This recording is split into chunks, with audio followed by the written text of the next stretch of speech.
Seliphelelwe litsemba lomake loneminyaka lengemashumi lasithupha lolinze indlu yesibonelelo sahulumende layibhalisela iminyaka lesikhombisa leyengcile.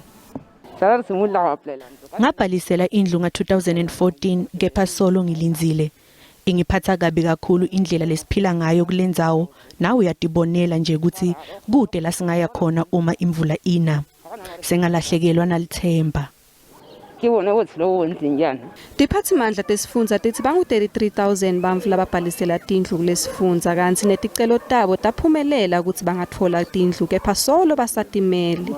Remember, housing is a function of the provincial government. So provincial government, we just give them a land. Then they bring the services and the administration is done by the municipality. So we have realized that during the administration of papers, of applications, there was a serious problem where people were not given their houses. So we are saying, as the new mayor I'm saying, my office is open, we are ready to sort out that problem with the local government. This is part of the process of verification.